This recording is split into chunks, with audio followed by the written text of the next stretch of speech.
Hey y'all, I usually don't go live on a Friday night, Saturday night, weekend night, usually, and I'm feeling like a hot mess.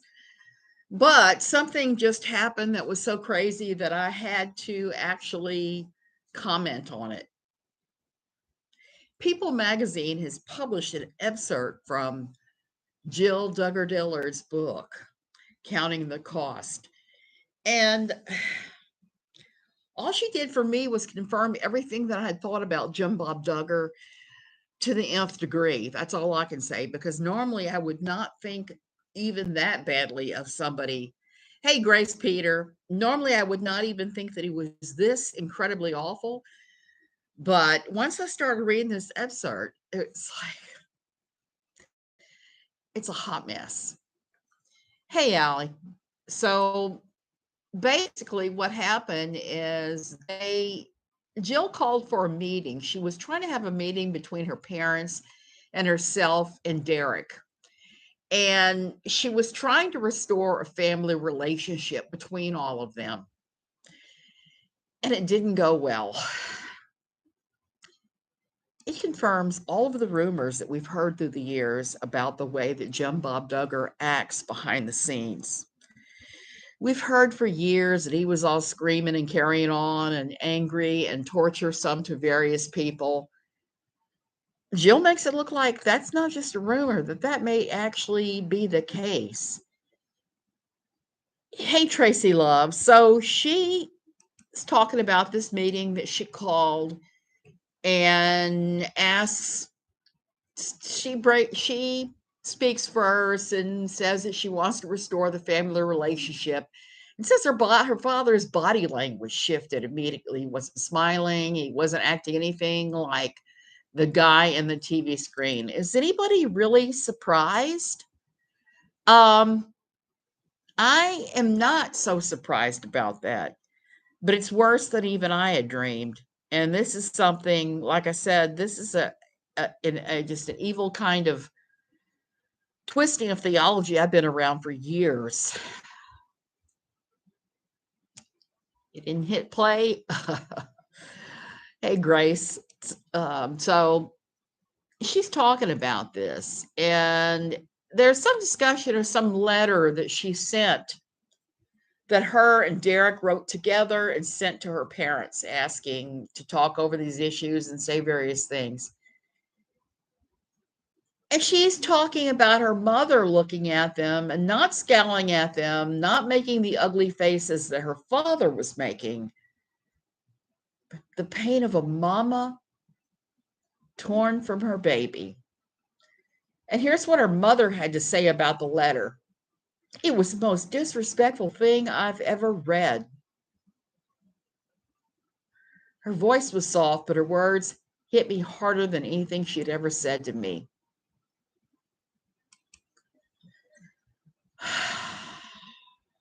I can't get over that.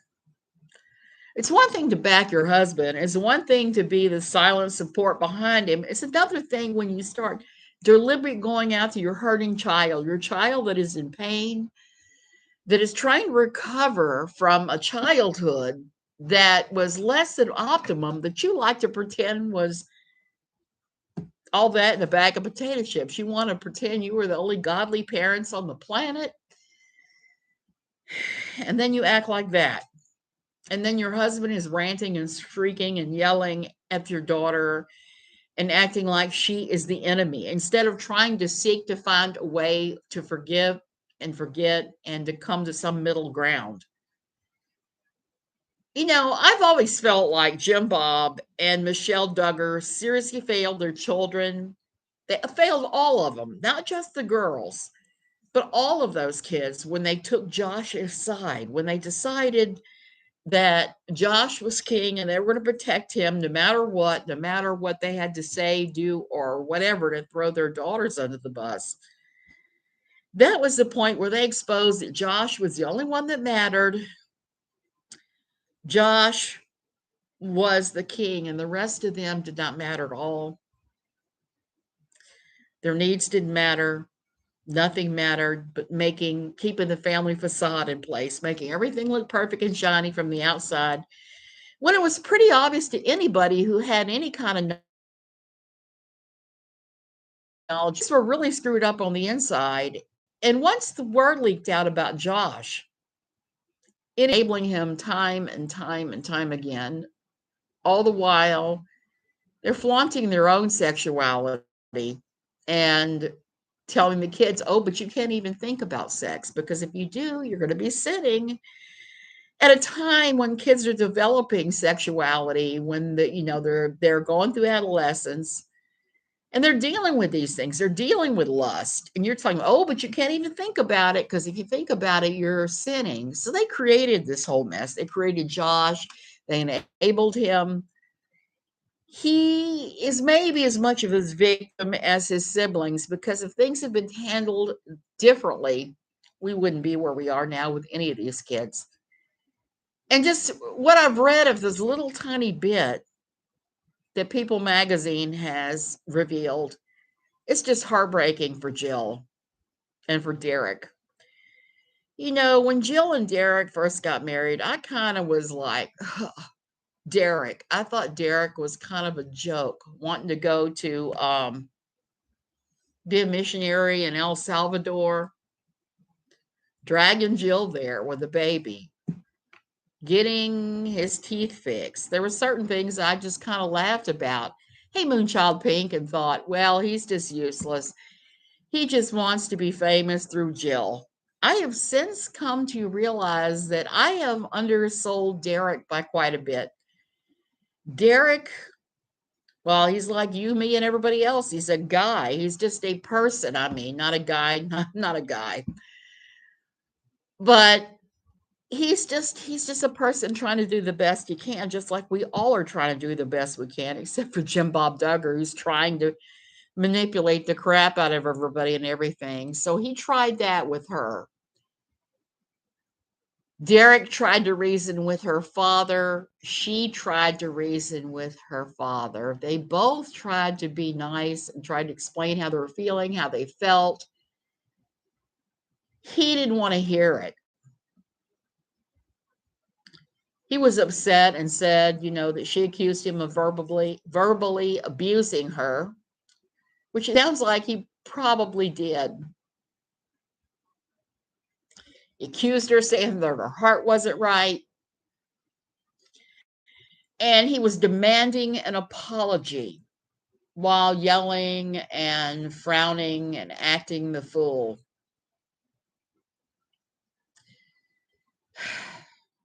Derek stood by her through all of this. And apparently this went way, way back. It went back as far as El Salvador, some of the problems that they were having.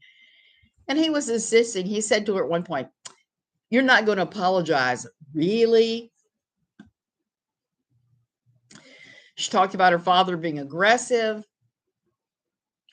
towering over her, frowning, yelling, the whole 9 yards. And both he and her mother tried to do the thing that many times these religious people will try to do. They will try and take your discomfort with the way you're being treated, and you're trying to reach out and be reasonable about things and say, hey, let's mend our broken relationship. They turned it around and flipped it on Jill, and was just like, this is because your heart's not right, because you're feeling the guilt and various things. Jill, darling, ain't nothing wrong with you. Your parents failed you. Your parents were awful. Your parents raised you without any kind of ideas about being your own person in the service of making them look good. And later, promoting Josh. This just makes me so incredibly angry. I can't even begin to explain to you how angry I am over this whole little excerpt. This book is due to be published in very few short days. It's going to be, what's the publication date on this? It is going to be published on... I guess I should read the top of the article. The 12th. It's going to be published on the 12th. We are currently on the 9th here in Costa Rica. So we got 3 days, 3 days. Usually books publish on a Tuesday. This is going to publish on a Tuesday. I don't know if I'm going to sit down and read it in its entirety. I know that certain other bloggers are going to be doing that right away. Hey, Kentucky girl, they're going to be doing that. And one of them that I could think of, who I'm not even going to mention, who I'm surprised hasn't not put out a video about this, will be listening to the audiobook, I'm sure. That's how she does all of her books. But I would prefer not to do that. I would prefer to do this exactly how I'm doing the Debbie Pearl Create a Better Brain Through Neuroplasticity by Debbie Pearl. I like to take the time to read and make notes and think about what it is I think about these things. Now, this little bit I'm talking about with Jill's book today is just a hot mess, hot take. Me reading it off the People magazine website and just thinking, oh my goodness. If I ever wanted to visit Violence Upon Jim Bob Duggar, reading that small little bit and knowing how Jill was raised, knowing that Jill was raised to be a conciliator, to have relationships that aren't at odds. Just knowing all that, it just makes me weep for her almost, and pray for painful things to happen to Jim Bob Duggar. Pray for hot coals to be dumped on his head so that he could have knowledge and wisdom, because this is ridiculous what he's apparently said. Now, granted, this is from the Jill and Derek perspective, but I believe it's right on the money, just based on a long history of covering the Duggar family for No Longer Quivering for 10 years, my knowledge of what that type of lifestyle is like, and about the petty tin-plated dictators a lot of the men in this particular subculture morph into. They morph into these just jerks and demanding their rights.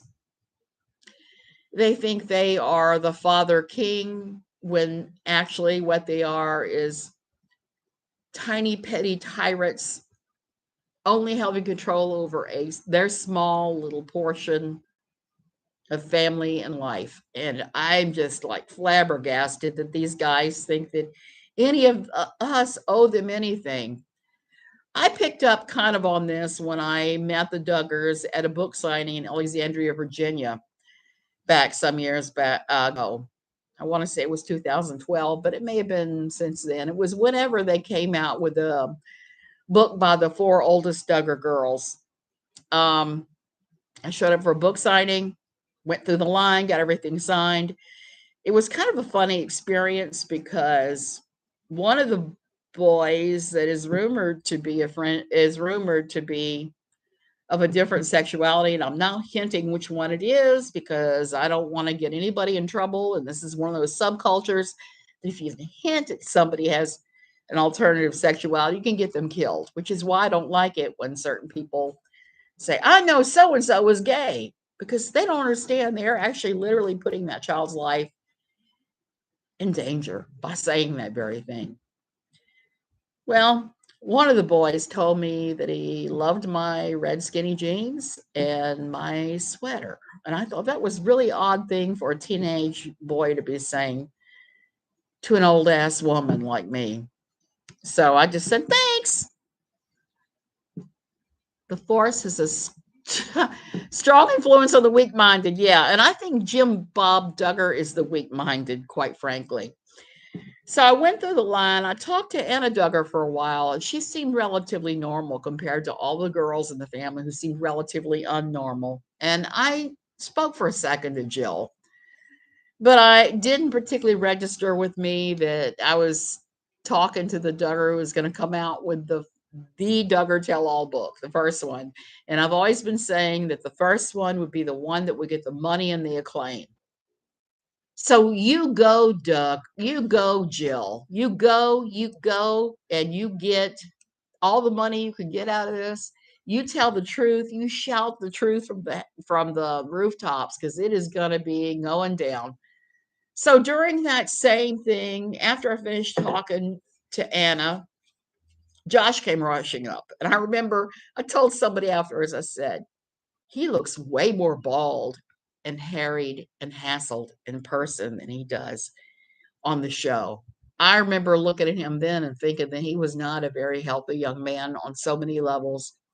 And this was before any of this crap came out. And one of the last things I did before I exited, after I had them all signed in my books, and I had several because I bought one for myself and I bought one to sell on eBay, because that's usually a pretty good thing to do. If you're going to go through to a personalized book signing by an author, get one copy for yourself, get another to stick on eBay. Somebody's bound to buy it in some part of the country that doesn't have access to these signings.